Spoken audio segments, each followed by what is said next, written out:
This podcast, bro, I always tell people, for me, I always like to understand people's story a little bit, but also really give gems, actionable advice. Sure. So actionable, like I ain't with the fluff. I always tell people, when you wake up in the morning, bro, and you going after your dreams, you don't really need to be inspired. You need, a roadmap to get to somewhere, right? You need a roadmap. And for me, like, I've just never been the person, like, I don't need to be inspired. For me, I need the nuggets, because for me, I'm like, I got a finite amount of time. Maybe it's PTSD for being broke and shit like that. I don't know. But it's like, for me, it's like, I just ain't got a lot of time. I'm always trying to get to the carrots, the nuggets and things like that. Yeah. So I found out about your company before I found out about you. How'd you do that? Bro, first of all, when you Google top marketing agencies in Houston, you pop up. That's a great thing. People are like, why are you Googling it? Because I want to see if I pop up. That's right. But you don't want to Google your name. You want to Google the services you provide to see where you fall. You want to do that, and I'm like, and then I saw you, I saw the name come up. I think you're a vendor at a university, at one of these universities. We did a 3-day course with Prairie View University. So we helped launch their corporate learning lab. Yeah. And so the reason why is because I'm a vendor with Prairie View, and when I Google, and I've been one of the top multicultural agencies my agency has. When you Google it, we'll pop up on some of these lists too. Yeah. And so I've ran across your stuff, and so I'm always curious. So when I started to see that, and then I know you owned it, and I was like, well, first of all, explain your agency and everything like that, and how'd you come in with the name and stuff like that? Oh man, the name was God-given, and that's just being honest. I started in digital marketing a little over 10 years ago with the Houston Chronicle. So my way of getting into this was getting a job. From the Chronicle, I spent a couple of years there. I went to Yellow Pages and worked in their digital department. I stayed there for a couple of years, smashed some records while I was there. My last job, quote unquote, was with Houston Press before they went strictly online. Yeah. The reason why they went totally online was because they lost a lot of business when Hurricane Harvey came. So they had to let go of 90% of their staff, basically, and went strictly online. That was about 2017, and that's when we got started. So we got started in November 2017. We've been running the agency for the last 8 years. We specialize in website design. We also offer services such as SEO, social media, and online advertising. Online advertising is going to consist of doing ads across Meta platforms, display advertising. Those display ads will run across hundreds of websites online to target your audience. Also YouTube ads and over the top. So if you got a Sling app on your TV, when you're watching Sling, you see a local, business promoting, that's what we do as well. So like the Sling, it's kind of like CTV, huh? Exactly. So Sling, CTV. Crackle, Roku. Yeah, Roku. Yeah. I've been, Roku platform is intuitive as hell. I like it, and we play with it like with one of the clients. We play with it, and man, I actually liked it, bro. I haven't had much experience with it because of the clientele that we've worked with over the past. But, I think the most cool thing is being able to position your business in the same way that a multi-billion-dollar or multi-million-dollar company does the same way. Yeah. So I just think that the playing field is a lot more level for small businesses to market their business. Absolutely. So when we started the agency, we were originally True Digital Media Consulting. And, it was a long URL, a long email, kind of, tongue twisty to say. Yeah. So we decided to shorten it down to True Digital Marketing after the first maybe 2 or 3 years of us being in business. Where are you from? I'm from Long Island, New York.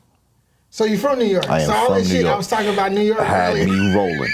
But the truth is, New York is not a place of love. New York is a place of respect, and then everything comes after that. That makes sense. Yeah. That makes sense because when I was in New York, my partner, I ain't gonna say his name yet, he's like, look, in New York, they value time, they value execution, and he was like, because in New York, and this is one thing I like about New York is this sense of urgency that they have, because the proximity thing, because everybody's so close in proximity, that you get two things out of that I learned. One, you gonna run into somebody that I ran into the CEO of Revolt like randomly, walking this in Dumbo. I'm like, and he gave me his email and he's like, you got 2 emails out a year or some shit like that. But I ran into him. But also the proximity breeds competition at a level that you wouldn't necessarily get out of here. And what I mean by that is like out here in Houston and Texas, the creatives, they get 10 clients and they are very much satisfied. And they have, people want to call it audacity. They have boundaries out. We have more boundaries out here. And New York, you'll get replaced real quick. Like in a heartbeat. Like they are like, fuck your boundaries. Like, let's get this shit done. Let's win. And from the energy that I kept getting out there, it's like, it was like, especially in this industry, it was like very like, and I can't say, and this is the thing, I can't say I didn't like it. Cause that's how I am naturally, like, cause I'm a very competitive person, and I honestly think this is a privilege. I honestly think, and I said that when we met at the AMA thing, it's like, bro, we make no mistake about it. To do what you love to do in this industry, it is a privilege. It is a privilege. It is a privilege, and I treat it as such. Meaning, like, so when my clients, when somebody take their hard-earned money and give it to me to help their business, I don't take that shit lightly. You shouldn't. I don't take it lightly at all. So for me, it's like, you helping me not go work at McDonald's. True. And I'm helping you not go work at McDonald's. Very true.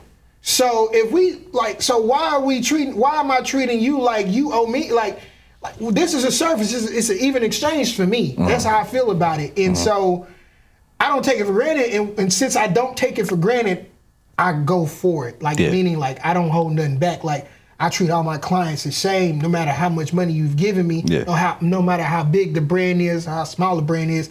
And some people out here don't. A lot of people don't. Right. And a lot of creatives don't. And that's the reason why me and you in this situation, a lot of people are not, because anybody that gets on those lists that you've been on, anybody that's on those vendor lists, you're doing the same shit I'm doing. And I know you moving the same way I'm moving because you are a professional creative. And like when you decide to do this professionally, you decide to uphold some standards. You decide to be consistent. And consistency is not always, like, one thing I've learned about out here, and not just out here, just in general, creatives, out here we don't move like that. It's an irritating thing because people will be like, I don't work on weekends. That makes me laugh, yo. Or like you can't. I find that to be so funny because, especially in the beginning, if you're trying to build anything in the beginning, there are no days off. And until you scale and you build a staff, everything is on you and you are everything. And that's the position that you kind of want to be in as you're growing it. You do want to be hands-on, because I'm not saying you should master every part of your business, but you should surely know every part of your business and how each part of your business functions before you could bring somebody on and show them what to do and how to do it. The biggest difference that I found between New York and Houston is that Houston has more of a system almost. If it's the good old boys, or even if it's the bros that's kind of moving along, it's very cliquish out here, In New York, And what I found early in my career, right, because I've only been in digital marketing for a little over 10 years. I've been in sales all my life. Yeah. A lot of my sales experience comes from being a stockbroker. When I was about 18, 19 years old, I became a broker. I had a Series 763. And that you don't get the license overnight. You got to train, you got to be good at cold calling, you got to be able to show that you're going to be a closer, you're here for the money. Well, it's a big mentality that kind of goes along with that when it is about the money. So the biggest difference that I see between how business is done or ran is in New York. If you're not part of the solution, you're part of the problem. Mm-hmm. And the faster I get rid of you as a problem, the faster I'm on to the solution, right? And in sales, all it takes is one person to neg out the whole, pit or training ground, whatever you may say. And I've actually seen it happen. I've seen one person who felt like, they couldn't make their goal or whatever. And then before you know it, this person became negative. That person became negative. And I seen it like a domino effect. And I was like, whoa. So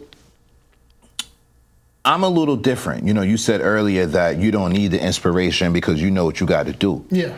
I need the inspiration. I need it. I fiend for the inspiration because it's the inspiration that puts me past even where my goals are, right? So my goal could be, to hit 100, but when I'm inspired, I'm like, man, fuck 100. Let's go to 5. Let's go to 7, right? Because that inspiration for me brings energy, and that energy I take and I turn that and I give it to my clients. So I'm a salesperson, right? I'm the closest thing that you're gonna get to a bona fide hustler. Okay, so because I just happen to do digital marketing. Yeah, the sales part. No, so would you say that that's more?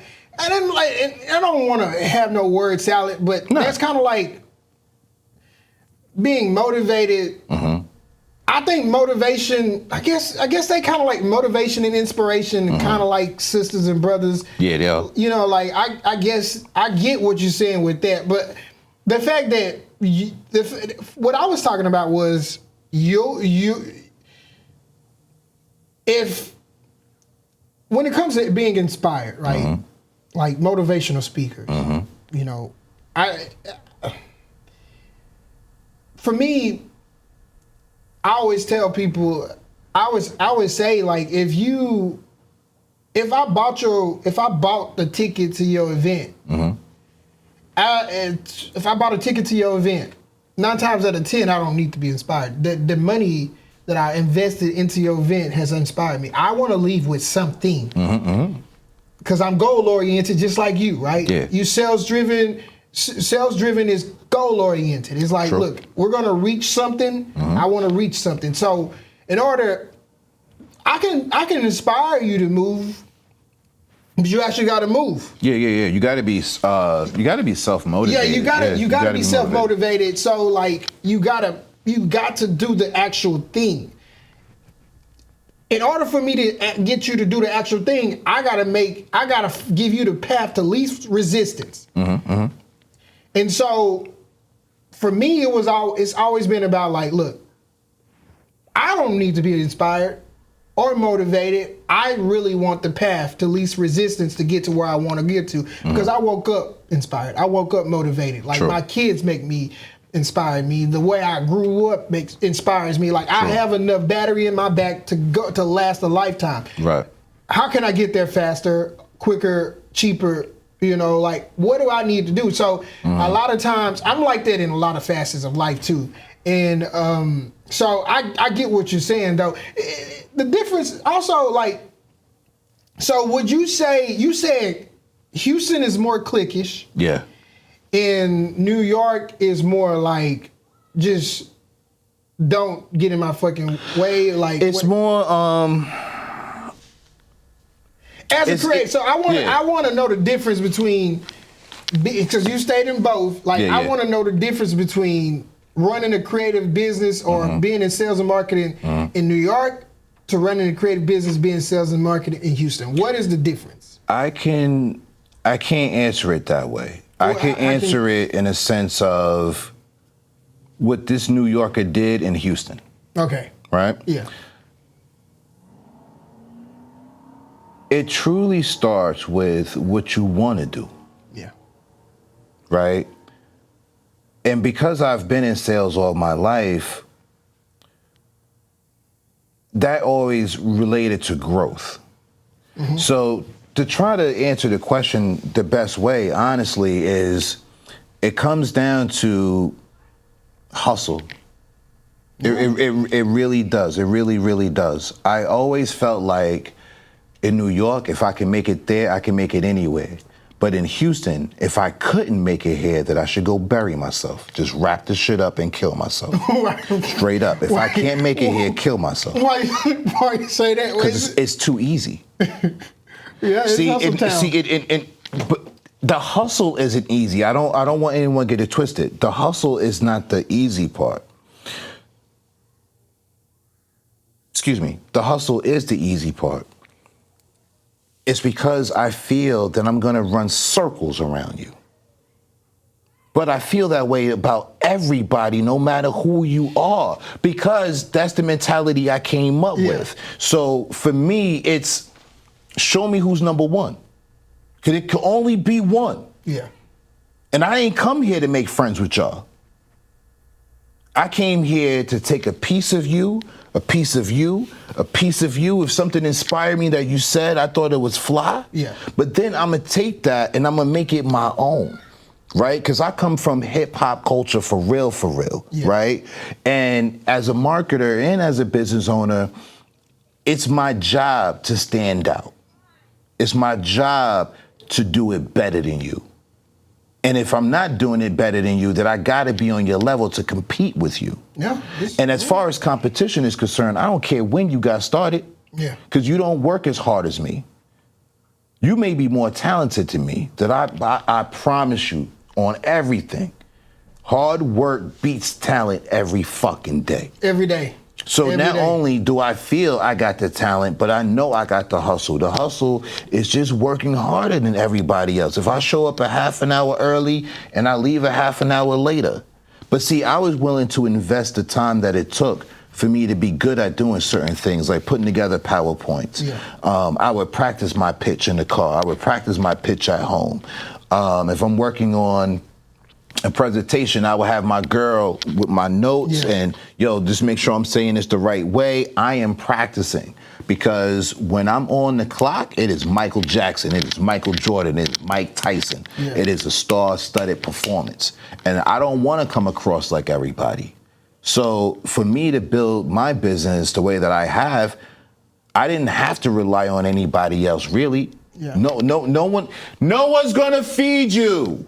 Hey, So bro, with real. that's me picking real. up my phone and saying, yeah, I know that when I'm training somebody new, I want them to understand how many small businesses there are. Because I want you to understand that there's no reason for you to be a gatekeeper. There's no reason for you to be shiesty. There's no reason for you to be anything but moving with integrity, because there's so much business. Just in this city alone, there's about 600,000 small businesses in Houston alone. If you ask Alexa, because that's where I got the number from, I said, yo, Alexa, how many small businesses there are in Houston? And she spit the number back. And I looked at my trainee, I said, okay, do you think that's enough for us all to eat? Yeah. Because guess what? I don't want you to think Houston. I want you to think outside of Houston, because what we sell is marketing. The thing is, man, like, I was, bro, if you get, so I come from a small town in East Texas called Texarkana. I heard of Texarkana. And man, like, one thing I've learned is I said the same thing. When I got off that Greyhound, I was like, look, I'm out here. And I said the same thing. I was like, man, if I can make it here, I can make it anywhere. Yes, sir. And I had the same thing. It's like I would run circles around these because they don't know what they got. They don't know. You know, the funny thing is, got. I would slowly learn that the people do know what they have, but it looks different to somebody who's outside the bubble. Yeah. You know what I mean? It's familiarity breeds disrespect a little bit. No, I wouldn't even call it disrespect. It's just a different perspective, right? We're both looking at the same car. Yeah. And if you think the car is black and I think the car is blue, yeah, we can agree to disagree. For sure. No, but we could both agree that this is a car, right? Okay, cool. Now, what you might do with this car is you may put it on Dayton's and Swingers or whatever. Not me. I'm gonna put it on some chrome sport rims or whatever it may be. However you do it, you do it. The most important thing is that it just gets done, and it gets done on a high level. Yeah. You know what I'm saying? So for us, I came from the corporate side of doing this, where they say, yeah, we're here for the small business. But that small business got to generate $5 million and more in revenue. Yeah. So what about the person that's just starting out? Or what about the person who's cool at grossing $300,000 because they can take $80,000 of that home and that's all they want to be, but they still got to look as good as their biggest competitors. Yeah. So that's where we found our niche, because we could service the larger clients as well as still provide services for the smaller clients that just need web hosting, right? Or just need 3 posts per month because they're just getting started. So I'll share this. A couple of months ago, if it's been that, there's a girl that I follow on Facebook, and she made a post about needing a website. And man, within moments, there were comments on the post. And because I followed her for a while, I just DM'd her straight. It was like, hey, you know, we could do your website. Here's some examples of our work. You know, let's talk about setting up a meeting. And just like everyone else, you know, I saw all of the different posts and everybody saying, you know, me. And I said, damn, I got a lot of competition out here, man. You know? And let me see if you are.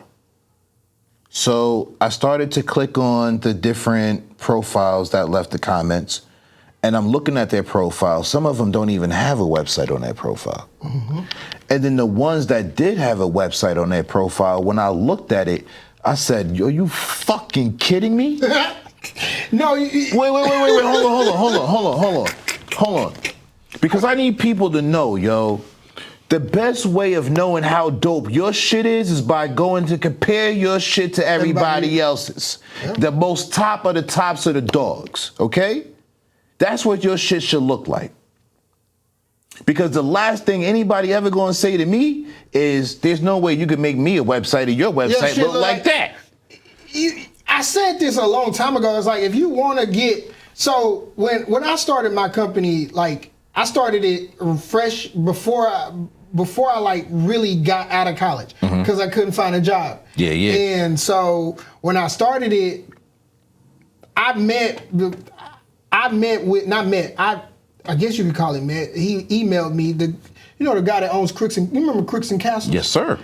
So I emailed him like 30 times just to try to, because I was helping somebody with a clothing line and I had started one in college. Long story short, he was like, you can charge the standard when you produce the standard.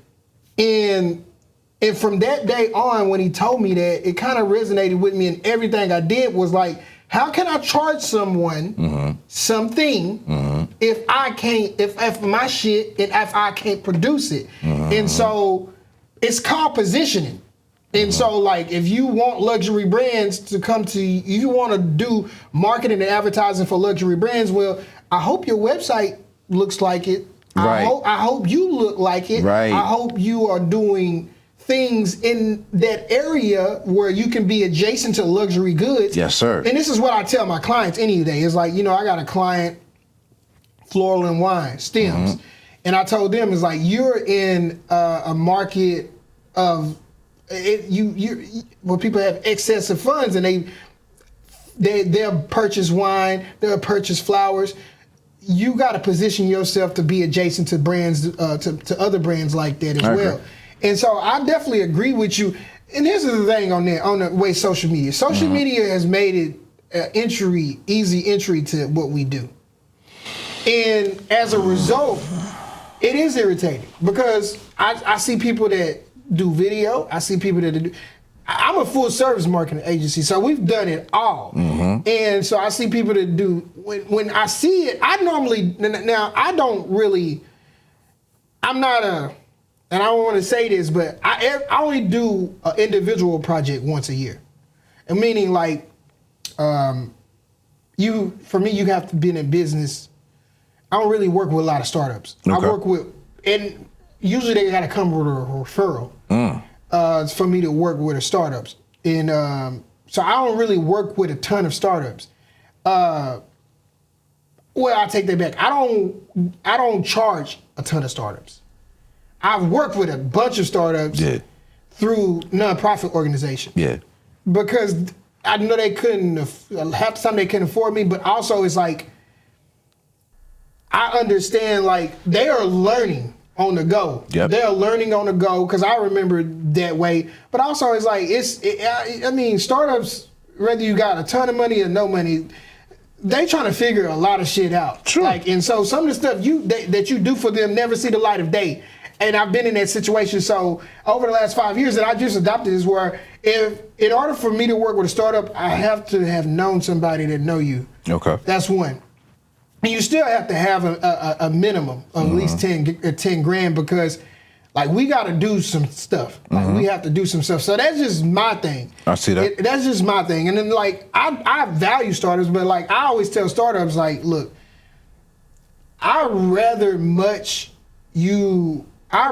help you in like at my own pace than charge you that 10 grand that that minimum that you need. And so like, I don't really work with a lot of startups because of that, because I've just had a lot of bad things happen when I work with startups. And like I said, no matter how much money they got, like I've worked with some that had enough money, but it's like, it's still like, it feels like a waste of time sometimes because they are still learning their business, learning their models and things like that. But can I give you that? I want to shake your hand because you don't get to that point overnight. no, That's a journey in a business person's. It's a bridge in the journey that you got to cross when you say, I know who I want to work with, I know who I don't, and I know what qualifies you. And even if you're qualified by the money, there are other standards. Because when you're saying that, what that reminds me of is when we're doing advertising campaigns. Yeah. Right? So obviously, I'm just going to say this out loud. When we're doing an advertising campaign, that is different to doing SEO or doing social media posts, okay? With us, you got to have a bare bone minimum of $5,000. makes sense. And the $5,000 still has to be spread amongst different platforms. I don't typically like to put all of my eggs in one basket unless it makes sense. You know what I'm saying? Yeah. And I could promise you, when I tell small business owners that it's going to be a minimum of $5,000 and you got to do it for a minimum of 3 months for it to even collect enough data to make sense. It makes sense. I know the men from the mice at that moment. Yeah. I know who's doing 5 to 50. That's $15,000 now. As soon as I see your body language, I know to wrap it up. As soon as I see the body language. And it ain't going on nothing but media. No, because here's the thing. They got to understand Look at here. I talk prices. We charge 25% to manage your advertising campaign. That is our fee, right? The rest of that 75% of money, that don't go in our pocket. Yeah, that goes to Google. That goes to Meta. That goes to... They need to understand it. Your email campaigns or wherever else is going. Yeah. So you know what your money is doing. Yeah. The reason why I got to a point where I was able to bring somebody into our agency and they can run the book of clients that I've built up to that point. And I got to a point where I said, there's nothing wrong with my aim. I'm a fucking shooter. Yeah. But there's something wrong with my target. Yeah. I don't want the squirrels. Squirrels are cool. I can knock down a squirrel, 10 of them, we eating, we good. Yeah. I need these bears and these whales. Yeah. Right? And the difference between the bear and the whale is the bear got about 5 years in the game. They just making about 5 years, right? And now they've been doing this long enough where they got a couple of people on staff. There's someone to handle the phones. There's someone to handle this. Now they are ready to say, okay, I can take on this influx of business or customers so I can move forward. That's who I want to rock with. A lot of our clients, and no diss or nothing towards anybody, but a lot of our clients are the more smaller, micro type businesses, the one that you don't want to rock with. And that's absolutely fine because there are levels to everything. So when people ask me about Wix or Shopify, you're never going to hear me diss those platforms. What I'm going to tell you is what's the advantage or what's the disadvantage to being on that platform, what's the advantage or disadvantage to the platform we could put you on. I'm going to lay all those things out. So what's important to me as a marketer is showing you the lay of the land, showing you who you're competing against, who's showing up, and what it would take for you to be in their place or to be beyond them. And unfortunately, marketing isn't a get-rich-quick scheme. It is a plan of consistency. It is a journey. You know what I'm saying? And I hate this. I hate it. You don't look to AT&T for a fucking profit. You don't look towards who's your electrical provider. Whoever runs the electricity in your fucking office, they ain't helping you take a fucking profit. They're not helping you flip it because there's a cost to doing fucking business. And I've been wanting to say it that way for such a long time. So I'm so happy I'm on this platform and I can talk how I talk. There's a cost to doing business. I was on a conference call. It was a Zoom. And I waited patiently to say this because somebody said, well, I be trying to bring people on in my business and, I can't really trust people and then they don't work out and I wasted all this money. No, you didn't. It was the cost of doing business. And if you trust in your process, you wouldn't have to trust in the humans. I trust my process. I built this shit from the ground up. I know what the process is. Right? So if I give you this book of clients, social media person, and say this person needs 3 posts per week, this person needs 5 posts per week, right? I know everything it takes from Canva to Loomly. I know what it is. So you can't tell me it takes you an hour, something that took me 20 minutes to do. Don't give me that. Trust your process. Don't worry about that person. And if that person don't work out, then you cut bait and move. Like, that's the whole fucking point. So everything that we do doesn't lead to a profit immediately. You know what I'm saying? It doesn't. I tell people all the time, marketing is almost like a form of brainwashing. Oh, it's part of. This is the thing about the ROI, and when it comes to if you getting into this business, I tell people all the time. I had a whole project. I mean, I can't say the client because I'm waiting on them to give me another bag, but they gave me $2,000 per client that I work with to work with me.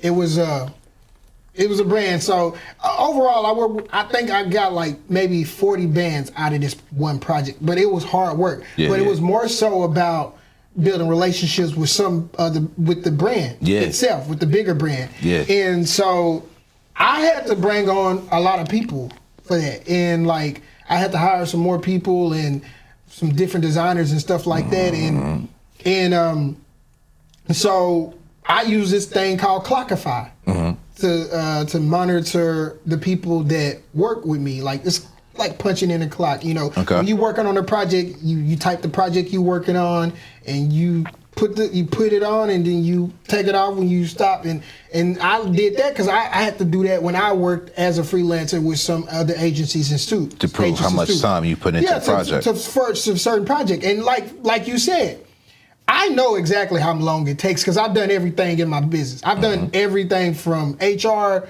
to finance to everything. So I know how long everything takes. And I got it in an SOP. So I literally know how long everything takes. I know how long it should take a junior level designer to do this logo, from a senior level designer to do this logo. I literally got it all in my, so I know how long it takes. And so I would tell people all the time, you're not going to get rich off me. I'm not going to get rich off of you. At the end of the day, we are just trying to do what we love to do for a living. Well, and so I'm gonna get rich. I don't want y'all to think I nodded with that. I ain't gonna get rich. No, for me, this is the thing. I tell people all the time. I'm not gonna get rich off of this. Yeah. I'm gonna get rich now. I'm gonna get rich once I sell this bitch. But and I put some money in S&P, and then money in dividends and some real estate. But that's, we know how to maintain. You know, that's neither here nor there. But like, you milking me. Only does it don't hurt. It gives you money temporarily, but after this project, I won't fuck with you no more. And like, I've had people do that all the time. Like it might happen like once a year. I don't stop trying though. I don't stop trying to scale. I don't stop trying to work with other creators, because not every creative is the same. Not every creative gon' milk the clock. Not every creative gon' treat you that way or fuck up the opportunity, try to fuck up the bat. But that's a part of doing business. I've watched bigger companies have high turnover. What the fuck you think? I'm not gonna have high turnover and I'm a small dog? Right. You know what I'm saying? Like, so for me, it's like, but the goal is we on a mission. So we wake up every day knowing what we need to go. And so what I learned is the people that are don't wake up knowing where they aimless. And there are a lot of aimless creatives. So they wake up just waiting. They wake up trying to see where the bag gonna come from. And so like, who's gonna give them the opportunity? So when you said, you know, there's a ton of web designers on there. They were. I can guarantee you, if you ain't got no website, if your main source is social media as far as like doing that, I can almost tell you aimless. I can almost 100% guarantee as a creative, if you are waiting on social media to feed you. And you don't have systems in place. You know what's crazy though? You know what's crazy? Do you know how much money is on social media? Like, you're scrolling by it every single day, bro. Like, okay, so let me give you an example this way. What I mean by this of being a creative is I'll be on Facebook and I'll get hit with an ad for a dentist's office. Yeah. That ad looks horrible. I've seen some people just put up whatever. Yeah. So whether it's a good ad or even if it's a bad ad, I will still call you. And I'm going to call you. I'm going to say, hi, my name is Sean. I'm calling from True Digital Marketing. We're a full-service digital marketing agency right here in Houston. And I saw that you had an ad running on Facebook, and I just want to know, how did it perform for you? It was horrible. Great. I'm glad you had some experience. Yeah. Let's talk about how we could do better. Oh, it was great. Great. I'm glad you had a good experience. Let's talk about how we could do it better. Because your job is to be a dentist. My job is to bring more cheeks in your seat. Did, though? You and me. I just created a job for myself. This is one thing I learned that a lot of creatives don't do. You are blessed with you were in sales before this. Yeah. And this is, I'm sales. I've had sales job. My first job was selling surveys. I was selling oil. I was working for Sloman's Oil, selling oil for residential homes. So, and for me, it's like, if you're gonna be an entrepreneur, you're gonna be in sales. Like there's no ifs, ands, or buts about it. And honestly, if you're gonna be in creativity, you gotta be in sales, because people already think our shit is not. They think we're secondary to a lot of stuff. So you always got to sell your ideals. You always got to sell shit. Yeah. And the creatives that don't think that, the creators that think that just talent and is just, I don't have to know the business. I don't care about that. Those are the ones that are going to get left out left out of this, unfortunately. Or they're gonna just end up working for someone else. No, they not though. That's what me and Michelle was talking about earlier, and it's pissing me off. Nah, but I mean like straight employee, like you got a W-9 or whatever. Like you get tax refunds. You are an employee because you got to eat. The thing that I find with creatives is they feel that. I don't know. It almost feels like it's not like something should be handed to me, but it's almost like maybe you're saying it. Maybe you're saying it. I don't know many creatives that could sell themselves. I'm telling you, you see what I'm saying? I mean, because it's business. It's an understanding. Sales is a part of. So this is the thing. People think sales isn't. One, they don't know what they think sales as in used car salesmen. It's been demonized. Sales has been demonized since the dawn of time, knocking on doors. It's been demonized. So that's one. Yeah. So they don't understand sales. That's one. And two is like this is the thing, talent. Like a lot of creatives some of them have pure talent and they think that that's enough because they might have gotten popular off of it, or they get some cachet, some clout, some motion off of it, and they think that's enough. Yeah. And I've seen it. I hired those type of creators because it's like, look, you're not good at sales, but you're good at photography. Let me hire you. Yeah. I'll do that all day. But then they wondering how they can't get that same client that I can. It's like, because I understand strategy, I understand sales. You don't. You just send them an invoice. I send them a capability deck. That's the difference between me and you. And so, like, but this is the thing. But this is the thing me and Michelle was talking about. Is like, quit fucking doing photography and come fucking work with me. Like, stop fucking bullshitting, bro. Like, stop the madness. I'm gonna meet you on your level. I think I caught some of that. It's the old saying, bro. You can lead a horse to water. You can't make the horse drink the water. Yeah. But I can still use the horse. Oh, no. Right? For sure. And I get into conversations a lot, especially during discovery meetings, and we're talking about social media. One of the first things I get is someone going to come here to the office and put up the lights and shoot it? And what I explain to them is it's outside of our scope to do that. But being an agency, you have to work as an agent. And if I'm going to be your marketing guy, then that means all things marketing, Thanks. Right? So if you come to me and say, hey, Sean, I need a billboard, you know damn well I don't do billboards. But you're coming to me because you know I'm an agency that got the connections to get that billboard for you, right? Yeah. So now I become much more than just the website guy or the SEO guy. Yeah. Now I'm the marketing guy, right? So the value increases. So can we have someone come out there to do it for you? Absolutely, Mr. Jones, but they're not a true digital employee. They'll be, one of our partners that we work with in tandem. Yeah. And I'll get 2 or 3 different proposals for you to go over. You could check them out. I'll help you make this decision. It is a true relationship. I'm not there to just shoot and then I give you, whatever it is, and then we step off. In sales, we're taught how to sell. We're not necessarily taught how to build relations. But that's a part of sales. That's new. So that's what happens after the sale. That's business development. For me, it's like this. Like, I tried to hire a business developer. I'm not gonna say his name.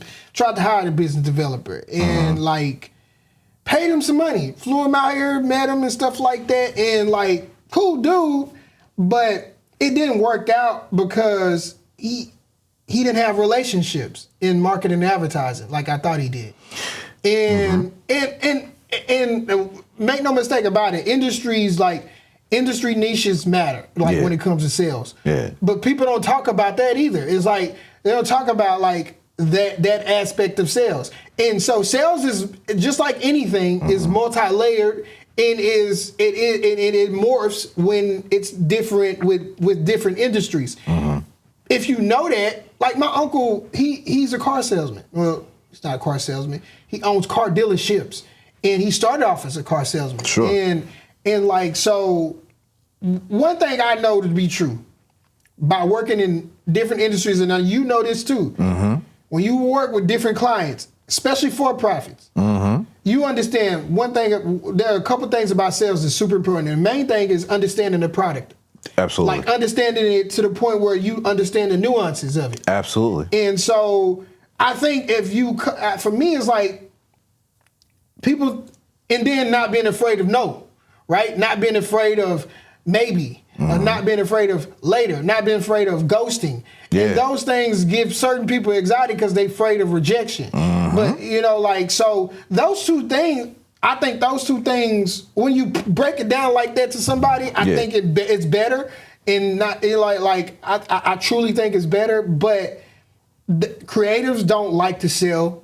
And that's the reason why they are at the mercy of the market. They're at the mercy of their network. They're at the mercy of everything. And so, but also people don't like, that's one thing about sales. People don't like, also creatives in general and people in general like for sure money. They like for sure things, like certainty. In business,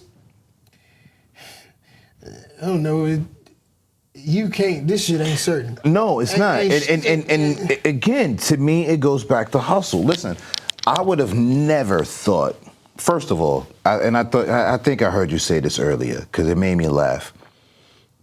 This was not my destiny. Yeah. I never wanted to be an owner. Yeah. Ever. I didn't even want to be a manager. I saw an opportunity from the time, okay, I've been in stock brokerage. I've worked at Wells Fargo, so I've been in banking. All these different sales jobs that I've had. The one thing that they all kind of had in common is your ability to connect to the person that you're talking to, right? So even as a personal banker, you would come in and I would immediately make you feel comfortable. Yeah. I'm talking to you like we're on a late night talk show, right? So, tell me about your kids. What's going on with that? And stuff like that. And like you said, I think sales gets a bad rep, but it's the only thing that we know to move the bag forward, to get to the bag. So I would suggest that most Hold on. Let me make sure these. What? Why is it not? Oh, card fucking full.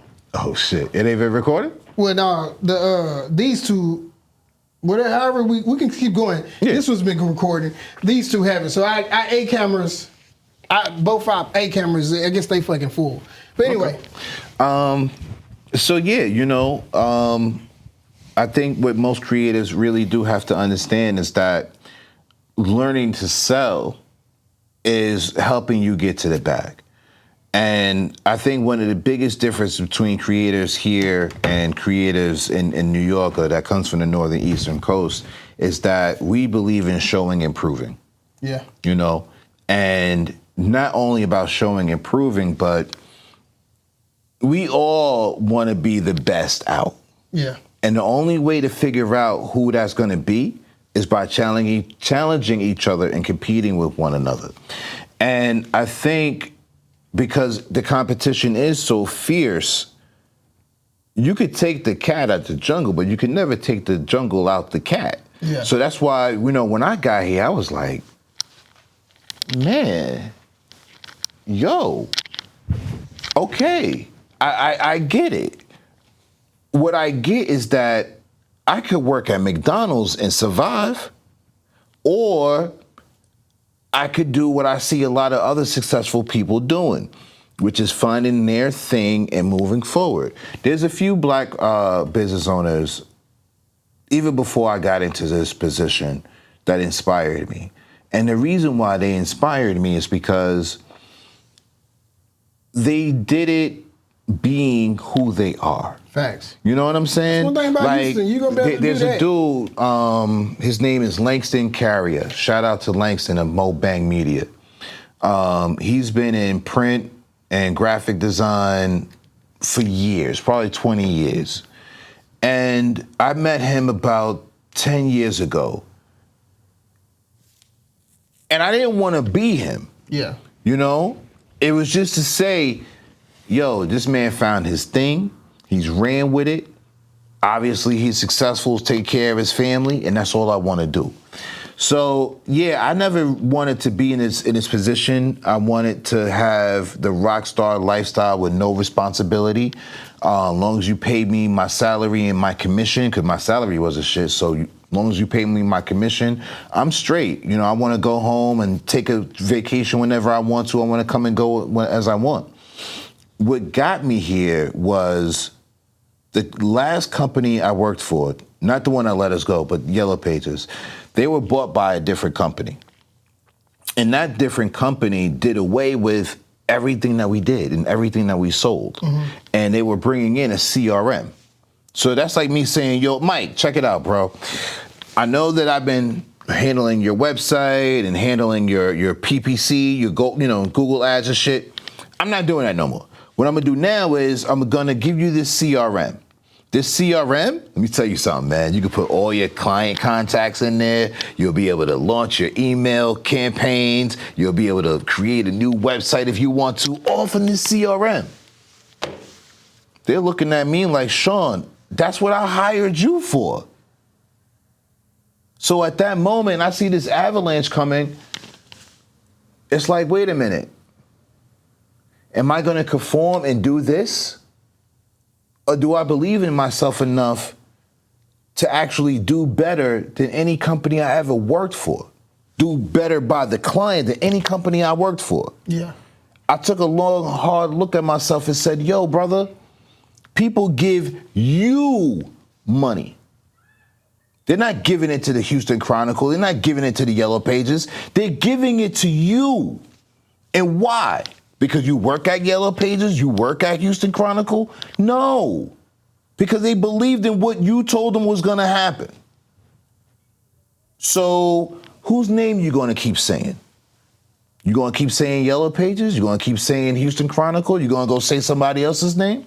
Yeah, no, I tell people this. If you can do it for somebody else, you can do it for yourself. And I mean, like, I tell people all the time, I don't do any.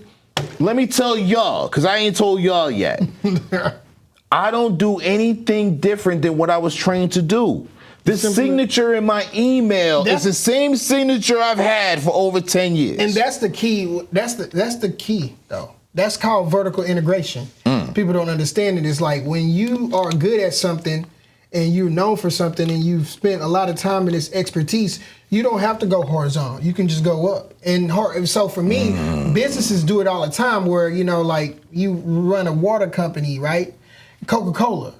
And Coca-Cola start Coke, right? And you start Coke. Coca-Cola start Coke. Well, Coca-Cola buys another beverage company. They buy another beverage company. Oh, so they do something, you know, like, oh, they buy the bottling company. That's all vertical. Now they're selling water. You see what I'm saying? Right. So like, for me, I always tell people you can vertically integrate literally anything, meaning you in marketing and advertising and you build websites. Well, vertical integration might be working for somebody and then owning your own shit. And it might be training somebody in this shit. Then it might be writing a book about this shit. It might be starting a podcast. So when people say, Mike, you do a lot, well, I was like, well, I just vertical integrate a lot. When you catch me selling hot dogs on the side, then that's doing a lot. That's doing a lot. If you say, but for the most part, all of my shit has been vertically integrated, and so it doesn't. It looks like a lot, but it's not a lot because the same skills I use for this, I'm using for this. I'm using for this. I'm using for that, and that's been my secret to kind of like increase a lot of things and kind of like diversify. But you know, I really appreciate you showing up, bro. Like, you gotta come by even more. Yo, just call me, man. Don't have me talking to you how I talk to Michelle, man. No, bro. Shout out to my baby Yoda. Like, you got my number. Nah, I didn't have it. I would have called you. That's the only thing I didn't have. So I gotta make sure I get your map. So we're gonna get my number, bro. So. Cause I collaborate, bro. I like to collaborate. Me too. I like to, you know, like you said, like there's enough for us to go around, bro. And in order for us to scale, since we ain't got rich well, I got a rich uncle, but he ain't invest in this shit. Since we don't have rich people, since we don't have nobody to invest in our shit, we got to invest in ourselves and we got to invest in each other. And that's the way we going to scale. Because, yo, nobody gave me a dime. Yeah. I want to be clear. Nobody gave me a dime. What I did was I took a little piece in some things I learned from the Houston Chronicle. I took a couple more pieces that I learned from the Yellow Pages. I found a plug when I got to Houston Press. And then at that point, it was just really on what is it going to be? Brick by brick. And if you don't have a relationship with God, get one. Because God is ill. And I would say this much.